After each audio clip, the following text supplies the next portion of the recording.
Ladies and gentlemen, most honored soldiers of the Overman Army and guests alike, welcome. I have for you a tale both moving and heartbreaking. It's the story of a woman named Bungie who was beautiful, imaginative, and intelligent. Early on, she cared for a few children, most notably Marathon, an astute young child that went on to be decently successful in life. However, Bungie longed for another child, but she knew that she did not want to raise this one alone as she did in the past. She desired a partner to aid her. So she went to town and came upon a man named Microsoft, and they fell in love. Eventually, they got married and had a child named Halo. With the help of his mother and father, Halo became a massive success. He spread across the land and filled his fans' hearts with joy. As he grew older, Halo became more and more talented, and as a result, received more and more praise. To celebrate their success as parents, Microsoft and Halo went out for a beautiful candlelit dinner, and after dessert, Bungie came closer to Microsoft and put her hand on his cheek. She looked beautiful as ever, her hair smooth as silk, her eyes beautiful, wide and glistening. Her cheeks flushed just before uttering the words, "I want to have another child." Microsoft's eyes widened too, but they were dry and filled with a mixture of shock and fear. Bungie removed her hand and her face became pale, for she knew that the desire for another child was not mutual. From henceforth, Bungie and Microsoft fell apart. All they ever did was argue and fight over the idea of another child. Eventually, Bungie had enough. She could no longer stay with Microsoft. She packed her things and left. She spent a few more years with her child Halo, but eventually gave custody to her ex-husband. Bungie's desire for another child never relented, and she was determined to find another partner to help her. So she went to town once again, but this time she was unsuccessful. She couldn't find a suitable mate to raise a child. So she wandered the land and eventually came across a well-known businessman named Activision, who was notorious for producing successful children, but also known for his abusive and selfish attitude. Activision saw Bungie and looked deep into her eyes. He could see her pain, he could see that she was desperate, and thus he found a way to exploit her.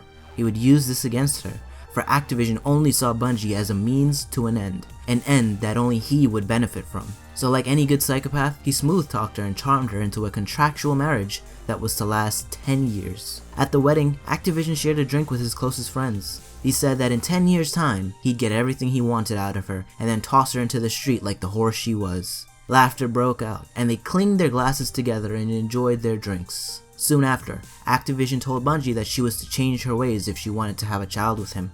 He told her that she was no longer a mother, but a businesswoman. Bungie said no, that she would not change who she was. Activision grew red, filled with anger. He slapped her hard across the face and said, "You'll do as I say when I say, understand?" Bungie's eyes filled with tears. "No," she replied. Activision picked her up and slapped her repeatedly, then threw her back on the ground and said, "You've already signed the contract. For the next 10 years, you will follow my commands and do as I say. Otherwise, I will see to it that your life become a living hell. But if you do follow my orders and please me, I will share with you some riches." Bungie locked herself in the guest room and thought about her marriage. She came to the conclusion that she had to dance to her husband's tune. She decided that she would change and comforted herself by saying it won't be so bad and the money would be great. So she transformed herself from a mother to a businesswoman. In the process, she had to destroy parts of her personality that were not compatible with her new identity. She discarded her beautiful dress and donned a suit instead.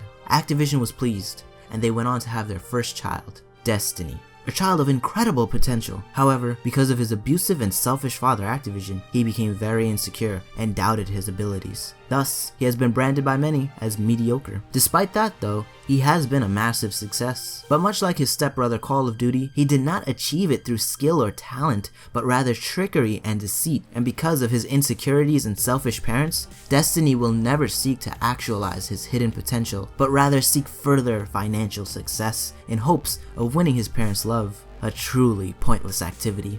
Interestingly, Call of Duty's insecurities have been getting the best of him as well. Knowing that he is no longer the most successful person in his field has done further damage to his psyche, and his father has treated him even worse. Thus, he has tried to copy others such as Halo, Titanfall, and of course, his more successful younger stepbrother, Destiny. He has done this in the hopes of winning back his fans and father, but he is doomed to fail. Under the rule of Destiny and Call of Duty, the unloved and abused children of Activision, we have entered the Dark Ages. Halo cannot save us since his father Microsoft prevents him from reaching other platforms, and many of those who have followed Halo say that his stepmother 343i has ruined him. The future looks bleak, but there are a few heroes who can save us.